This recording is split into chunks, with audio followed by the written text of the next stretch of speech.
Welcome to the Reality Revolution. I'm your host, Brian Scott. We have a fantastic Neville Goddard lecture delivered on April 3rd, 1972. This one has some new stories to it and covers both the law and the promise, as he states at the beginning of the lecture. I love these 1972 lectures. They really reveal a lot about the evolution of Neville's views. Justified States by Neville Goddard. Tonight, we will take both the law and the promise. Just a little while on the promise, that you may not be concerned. For I do know that so many people tell us that we must do this, that, and the other, or else. Well, you forget it. God planned everything as it has come out, and as it will be consummated. It is your Father's good pleasure to give you the kingdom. You do not earn it. It's not your due. It's not a reward. It's simply a gift, unmerited, and therefore you cannot lose it. This gift is irrevocable, so no man can take it from you. No man can give it to you. So let no one frighten you. It is yours, and it's coming on time. And the gift is nothing less than God himself. When he gives you the kingdom, he gives you himself, for the kingdom is not a realm. The kingdom is a character. It's a body, and that body is perfect. And wherever you are, clothed in that body, everything around you is perfect. No matter where you go. Were you in the petrified forest, it would burst into foliage. Were you in the desert, it would simply blossom like a rose. Were you in the midst of all broken members of society, they would all be in harmony.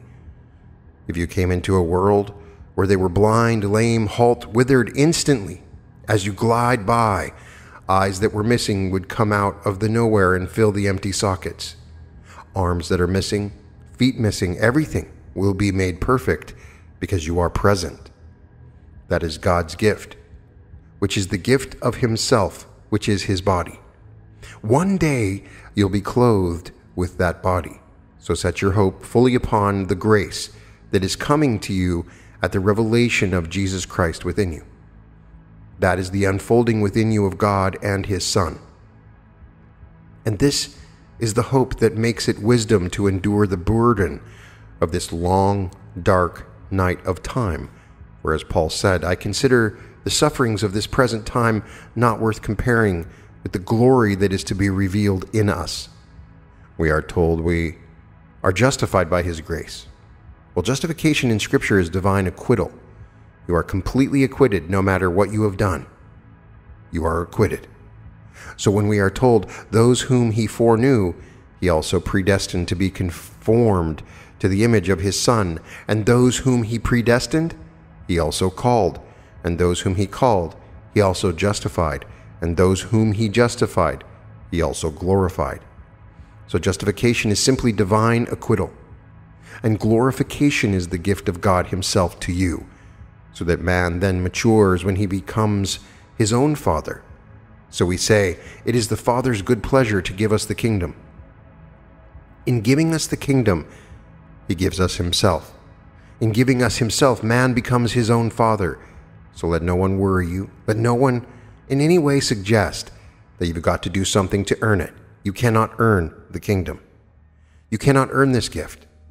This is a gift unmerited, and it's not your due. Were it your due, then it's not a gift.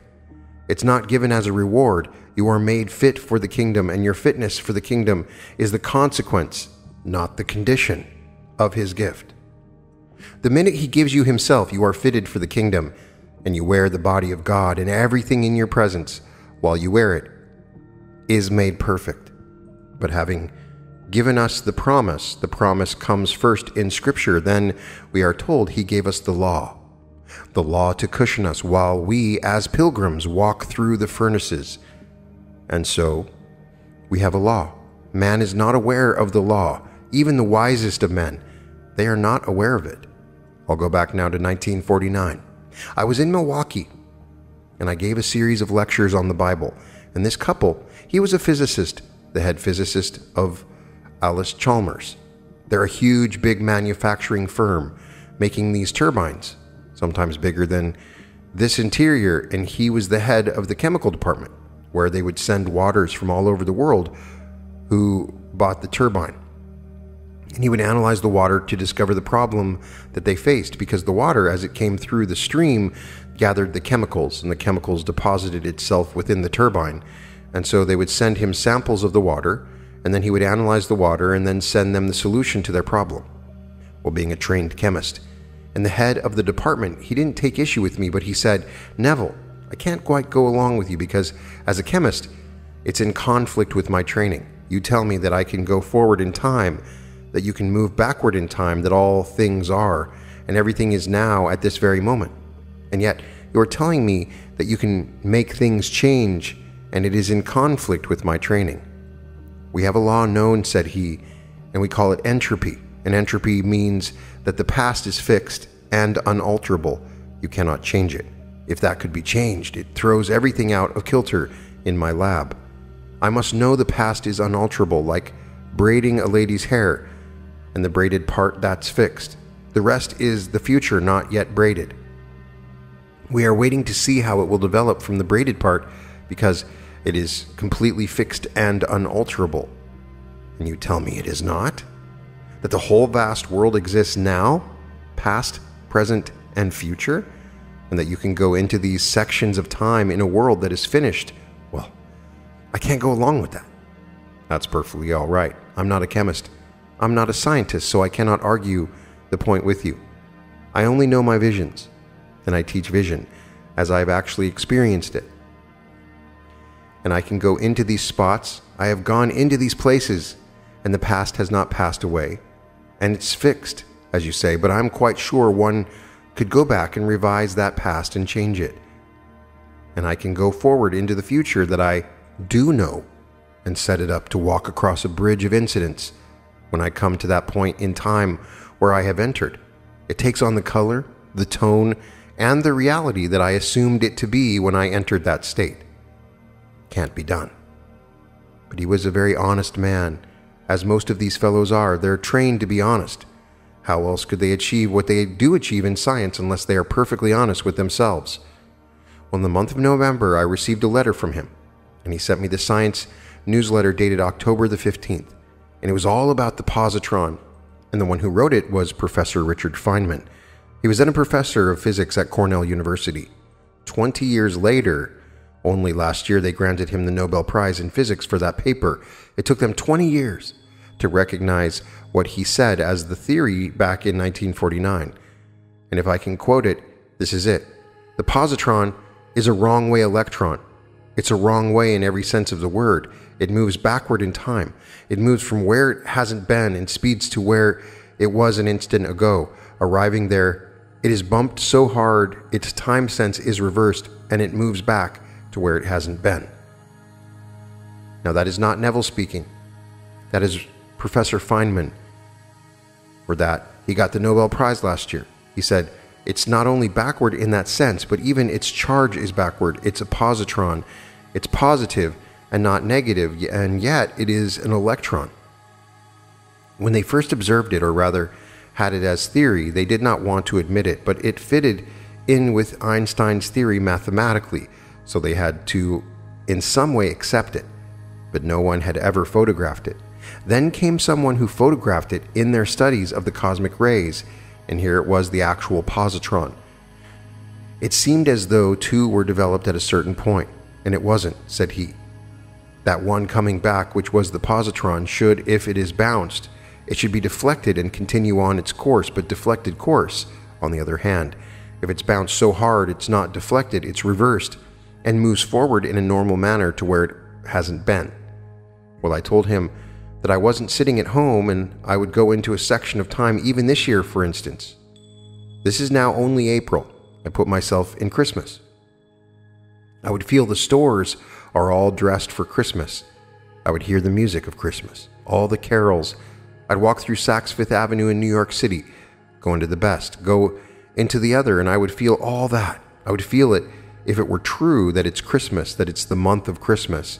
And then, when I feel that it's all Christmas, then I would feel that things are as I desire them to be back in the month. say of March or July, which was certainly not Christmas season. So take a hot day in July, and I'm feeling it to be cold and snow on the ground and all the dressings for Christmas. And then I would open my eyes and bounce back and shock myself because it seemed so real to me that when I came back and opened my eyes upon July and it's hot, I thought, now, are you kidding yourself? No. When I went forward in time quite normally, waiting out the days, the months to the month of December, things happened as I actually had assumed that they would. I went forward and predetermined what would happen. Well, when he sent me this, he wrote a sweet, lovely letter saying, Neville, I must confess, I didn't see it. No one saw it until Professor Feynman in his lab discovered this. But he discovered it by theory, and you tell me you know it by vision. You're not a scientist, and yet all that you said to me, which I could not believe, and even this moment it's difficult for me to believe, here comes the great professor, a theoretical physicist, and he is the one who wrote this paper. For that, he got the Nobel Prize last year. He worked on our atomic bomb. He worked on the hydrogen bomb. Then he asked the government to relieve him of the secrecy imposed upon him because of his position, and he came here to Caltech and taught at Caltech theoretical physics. He said, I want the freedom of imagination. I didn't want to be confined with the secrets of government so that I could not express myself. Leave me alone, all in theory. So he goes blindly on with his mathematics and his theory, bringing out these concepts, all theory. Well, mine is not theory. I go into these states. Now, look at it this way. See the whole vast world as infinite states. All states. If they are all states and you are an immortal being, you are not a state. You are immortal. You enter a state and the state becomes alive. Therefore, you are not to blame if you enter a state unwittingly and it's a horrible state. Man, not knowing yet you are in a state, they condemn you. But you have to express the contents of that state. If you enter a state of poverty, you have to experience poverty. If you remain in it, you must go and drink that to the very last drop, the dregs of that cup. If you go into any state and remain in that state, you're going to drink it to the very last drop. But you can get out of a state. You don't have to remain in it if you know it's a state. If you don't know it's a state, you identify yourself with the state and think that you are it. Man has identified himself with this little body, and he thinks he is it. So the day comes, he has to discard it because he's worn it out. And he discards it. All his friends are crying to think he died. He can't die. He is an immortal being who wore a garment of flesh and blood. That same being who goes into states, remaining in a state, and the state has to be expressed by him who resurrected the state. For I am the resurrection and the life of that state. Now, you can change an individual with or without his consent, if you so desire. Here's a story of a friend of mine. I persuaded him to give up his job here. I knew he was a single man, and he would like to do what I am doing. So I said, San Francisco is wide open. I only go there once a year for 4 weeks at a time. Now I have reduced it to 2 weeks at a time, but I used to go in the early years for 4 weeks. I said, they need someone badly who knows this law. You can't teach the promise because you don't know it. You can tell it, but from hearsay, because you have not experienced the promise. But you do know the law, and you are presentable. You are a gentleman. You go up there. I will not give you any money, but I will give you my mailing list of 500. It's a live list, and you send out my list, and when I go, I will tell them that I allowed you to have my list, and I will get behind you in that manner, but not in any other way. You've got to go on faith. Well, he quit his job here. He has seniority of 8 years in that place that he worked. He goes up to San Francisco, and he made arrangements to open. He had a little dog, a lovely little dog, and he was walking this dog one afternoon before he opened, and a man came over and greeted him and said, "What a nice little dog you have." And then after the usual greetings, he said, "Can you help me out? I haven't eaten today. I'm out of work." And my friend said, "No, I have no money, but I will do what I can, but I can't give you any money." The man couldn't understand that you can't give me money. What else could you do? My friend did not move one step, and he said no to the request. The man went off. He remained there until he imagined that man in his presence, gainfully employed, happy in the job, and standing on his own feet. That was taking the story in the book of Acts when a man came to John and Peter and he could not stand on his own feet and he was begging at the temple door. And Peter said, "Gold and silver have I not for thee, but such as I have give I unto you. Rise and walk." And he rose and walked. It doesn't mean a cripple jumped up and walked. That's an entirely different structure that I do know is possible when you wear the garment of God. You couldn't come into the presence of anyone as a cripple. The minute you came by, he ceases to be a cripple. If he has no feet, feet come and fill the sockets. If he's blind, they come in and fill the sockets, and he is not blind. And you do nothing to do it. No compassion. You simply are so perfect that nothing imperfect can remain in your presence.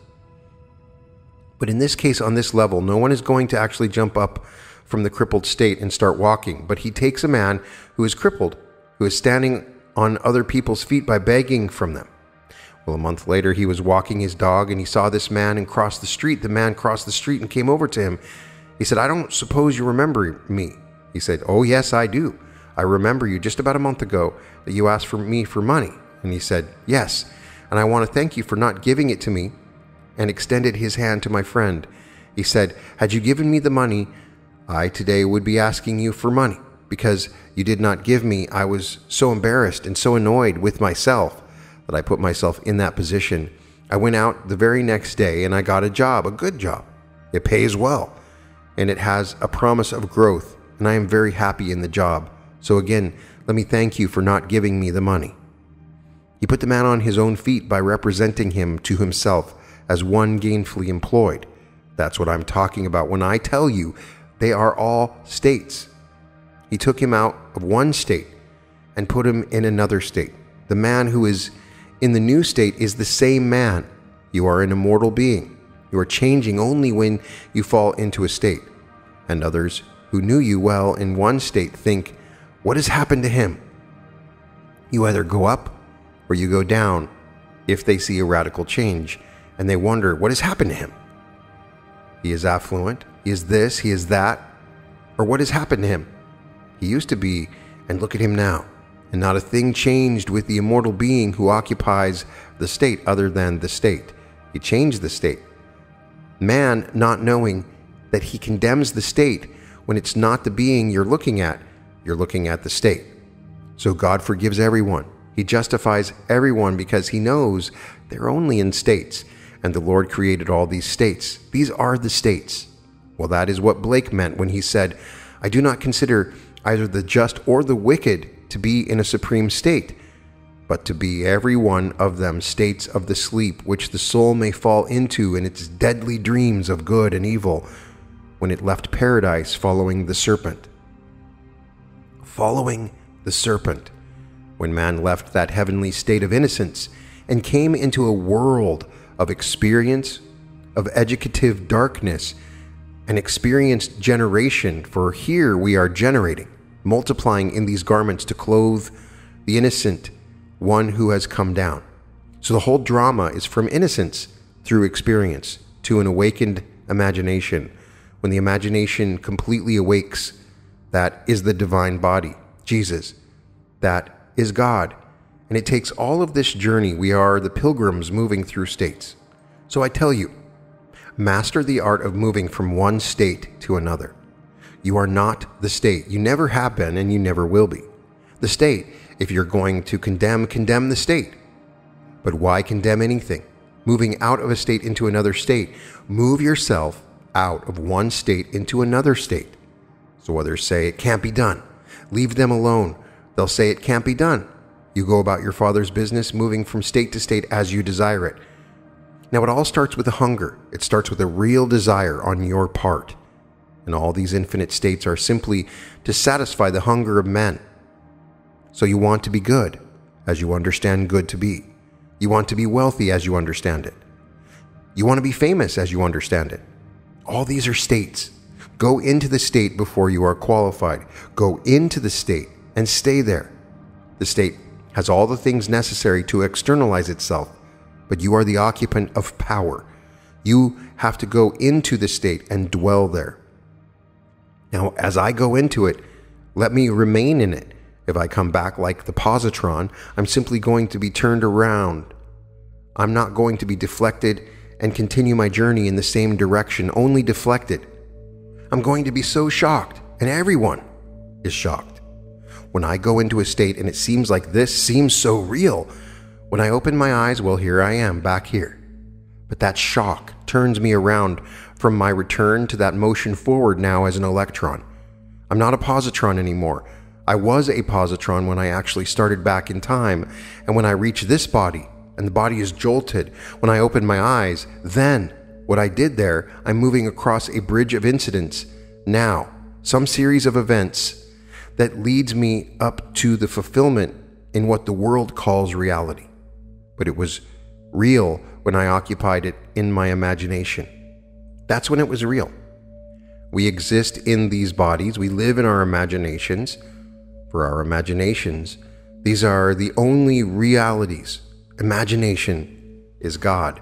That is the divine body, Jesus. I used to sit and simply try it in my living room. I couldn't see the chair where I sat in the living room from the telephone in the hallway. I would sit at the telephone in my imagination while my body was in the living room. And then I would assume I'm on the telephone. Physically, I couldn't see that body. And then suddenly, I would feel myself back on the chair. And what a shock. And then from the chair, I would put myself back at the telephone.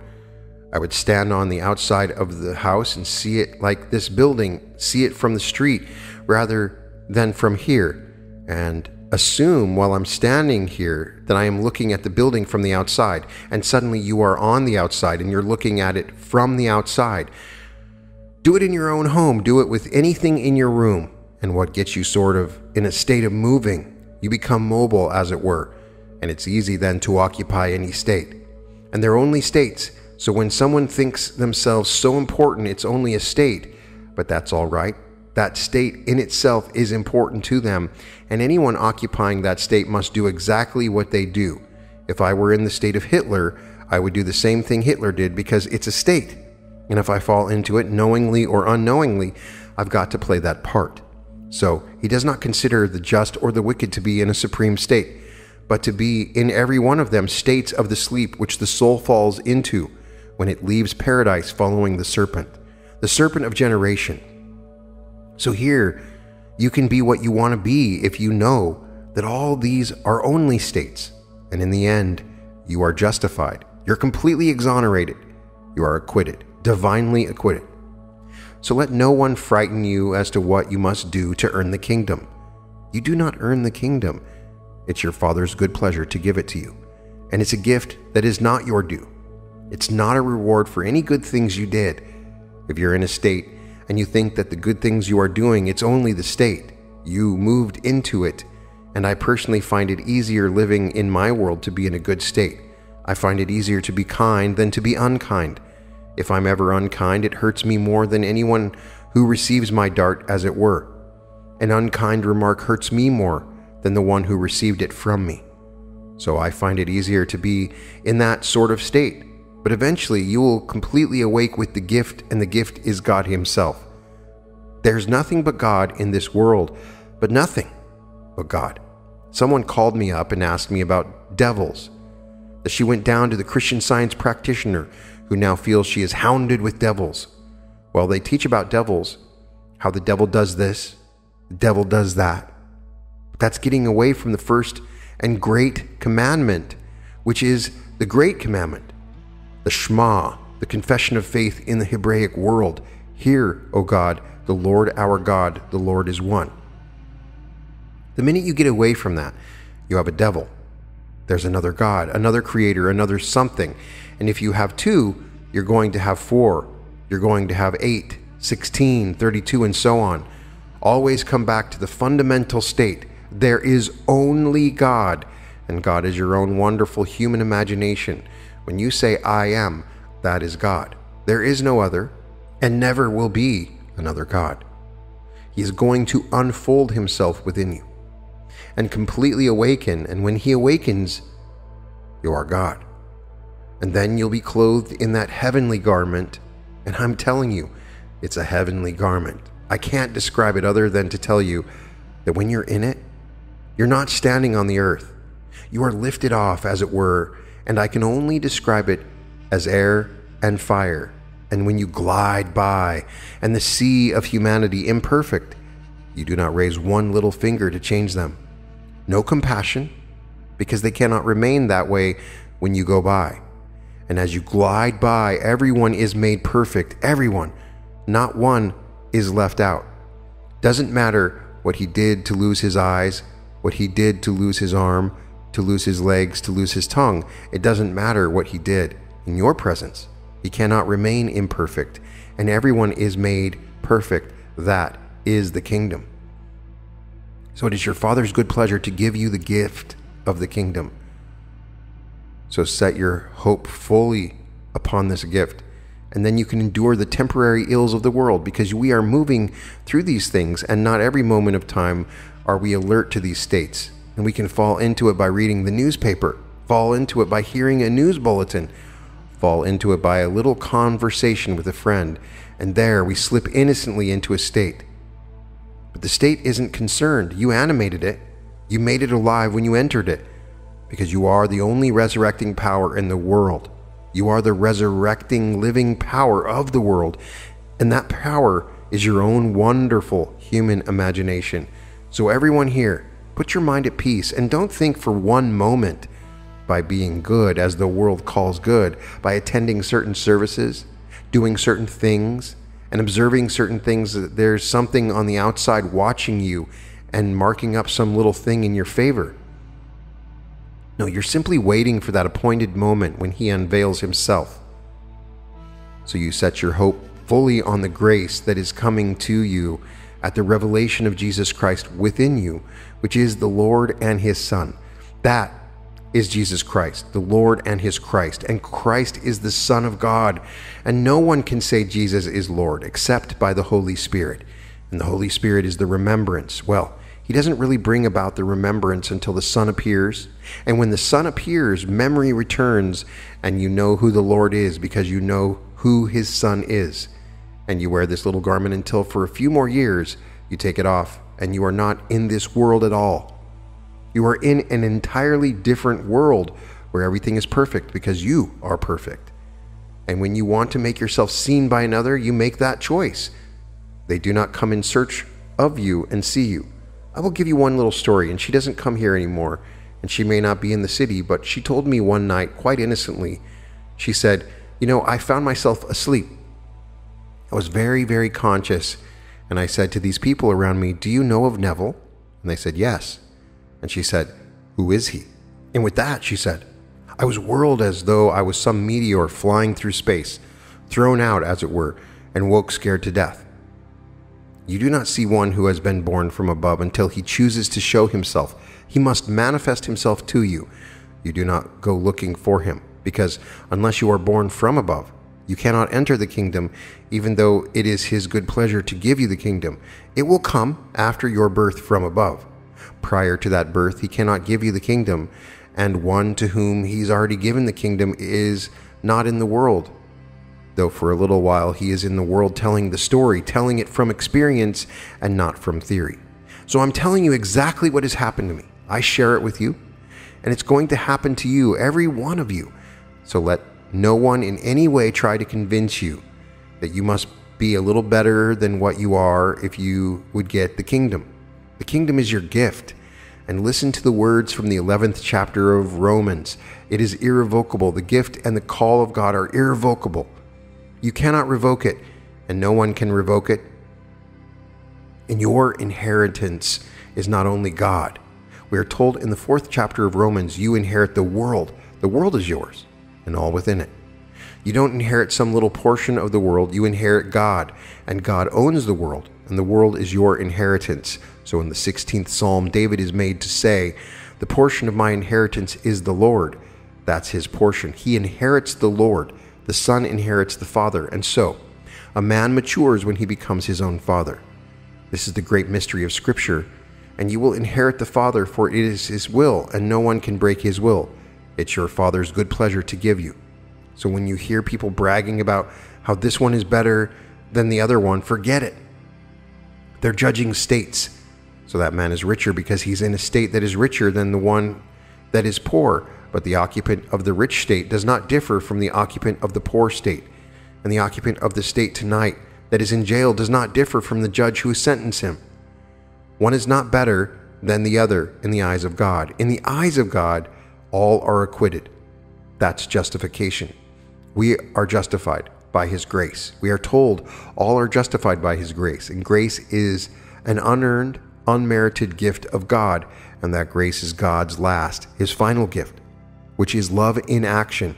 And God is love. It's the gift of Himself. And that's when He gives you Himself. There is not a thing else to give. He gave you Himself. And the whole vast world is yours. So we inherit the earth. Now tonight, I hope you'll start practicing. Won't take you any time at all to try it. It costs you nothing, and it works wonders. You can sit here tonight, or you can go home, put yourself in the state of affluence. What's wrong with that?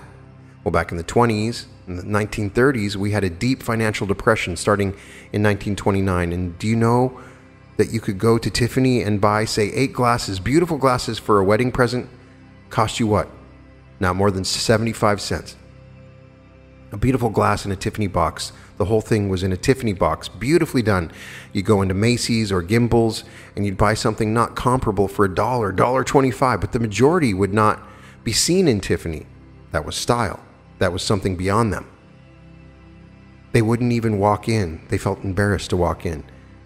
Yet, you could go into Tiffany. The jewels are on the first floor. Take the elevator to the third, where they had the lovely china and lovely glassware on another floor, and get a beautiful gift-wrapped package from Tiffany.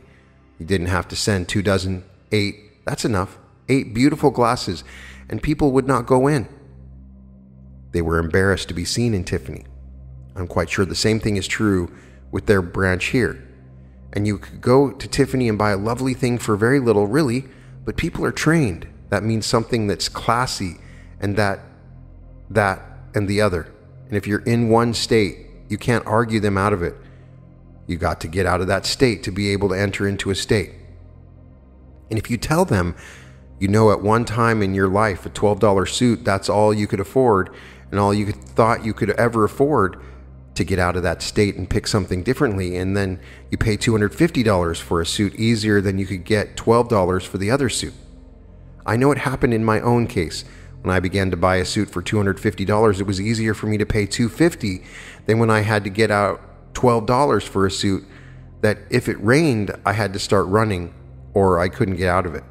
Now, that is life, and you simply move from one state into another state. And the same being I am not another being. I answer to the same name. You say, Neville, I answer. I answered then to the name, Neville. And yet I moved from one state to another state to another state. As you move from one state, what you couldn't do in one state, you find so easy to do in the other state. I was in a state for the longest while where I couldn't eat meat, fish, fowl, drink alcohol, smoke, sex. Well, I did nothing, but nothing. Then overnight, my friend Abdullah told me, you're going to come back from Barbados and you will have died. You know? I said, I will die? He said, I don't mean that you're going to die and be buried in Barbados or be buried at sea, but you will have died. All the things you haven't done in 7 years, you'll be doing before you get back. You know, he was true. And I couldn't tell you how it happened. It just happened in Barbados. I lived for 3 months in my mother's home and still lived as I did in New York City. And on my trip north in 10 days, I was doing everything I hadn't done in 7 years. And I cannot tell you how it happened. I moved out from one state into another state, and it came to me as normal and as natural to do the things I did at sea as I did in 7 years the things I didn't do. So I tell you, there are only states, all states of consciousness, and if you recognize that, you can forgive every being in this world, no matter what he is or what he plans to be or what he has done. Because in the end, he is going to be justified. He is justified by the grace of God, as we are told. Everyone is justified by the grace of God. He is divinely acquitted. And when God acquits him, who is going to judge him? And after justification comes glorification. So, he begins with those whom he foreknew. Well, he foreknew us For he chose us in him before the foundation of the world. And if he chose me in him before the foundation of the world, then he knew me. And those whom he foreknew, well then, he also predestined. He predestined them to be conformed to the image of his Son, that which reflects his glory and radiates his glory and bears the express image of himself. I am destined to be that, to be the express image of himself. And those whom he then predestined, he called. Call my sons from afar and my daughters from the ends of the earth. Call them all. And he's calling us one by one by one, for we are so altogether unique. He can't call us in pairs. Call us one by one. And those whom he called, he also justified. And those whom he justified, he also glorified. So you are destined to be glorified with God as God, and it will not in any way be stopped by anyone. So let no one frighten you. From the pulpits of the world, every Sunday morning they try to scare the people to death, set themselves up as the criterion of what people ought to be. In other words, look at me, they will say, and follow me. I saw in yesterday's paper the son of a very prominent evangelist across the country. He's in Barbados. He's in all the West Indies. He's all over Europe. Someone in Denmark wrote me 3 letters recently asking what I think of him. Well, I did not respond. I answered his first 2 letters, and then when he kept on trying to make this a conversation between us, and he mentioned this party, I did not answer. I never listened to the man. I never read any of his works. But when I read in the paper yesterday a picture of his son who confessed that he had sinned against his wife and his children, well, you know what he means. And then he sinned against God. Then I went on to read that this man takes in tithes, $30 million a year in tithes. He tells them how they're serving God when they send him money and take in $30 million tax-free. It's religion, $30 million. So now the son has now been removed from being the heir. The father is 80 years old, but he's still in control of that $30 million a year tax-free. I wonder what he talks about. So that is big business. When you go into that sort of money, that's big business. You have no room in your mind's eye for any spirituality, none whatsoever. And you can take the greatest of all books and make a mess of it, interpreting it as something that is taking place here within the secular world. It isn't secular at all. This story is profound. Well, it's all spirituality. It's God's plan of redemption. It has nothing to do with the secular world. And they are telling you the future of America, the future of Russia, the future of China, it's not in Scripture.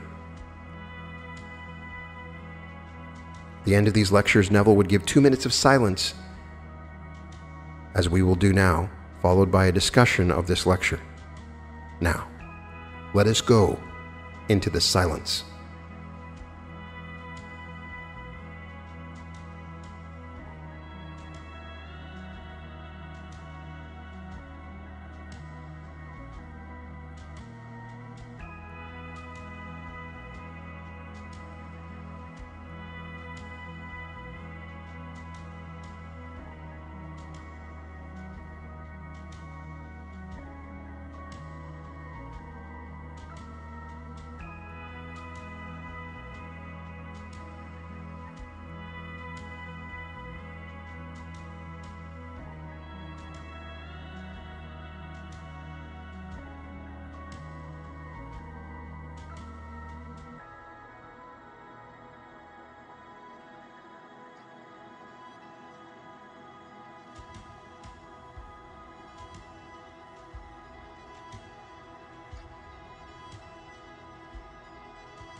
This is definitely one of the better lectures by Neville. I really, really enjoyed it. We've talked about the positron in other episodes. He integrated it into this one. One of the key fundamental ideas that Neville always talked about is that we are constantly in states, and there's no need to judge anybody. If you see somebody that's on trial right now, struggling with their life, they're just in a state. They are just like you. If you see somebody on the street that's poor, they are just in a state. Now, the story that he's giving here is Freedom Barry. The person that is living in San Francisco, he advises to teach the law. And I love this story. You may confront someone that asks you for help and you don't have money on you, but you can still do something. And I try to do it with every person that I come across that needs help. I put them into another state. I imagine them succeeding, employed, happy, vibrant. And I've had numerous times when I have verification, not always, but I get confirmation that my imagination worked. Sometimes I'll see somebody on the street all the time and I might help them out, but then I imagine for them and I know that it has worked because they disappeared. I haven't seen them anymore and they've been there for years. I'm sure that all of us have stories that are very much like that. Everything is a state. So what state are you in right now? What state are you in? You can change the state that you're in. And you can go back in time, as he talks about here, and you can change the past because you're like that positron. You can go back and change the past because everything is happening in this present moment. And when you do, you change what's happening for you right now. It's all states. This powerful idea resonates through all of Neville's material. The one thing about Neville, that we are always going to get the same stories. We always get the story about him in Barbados.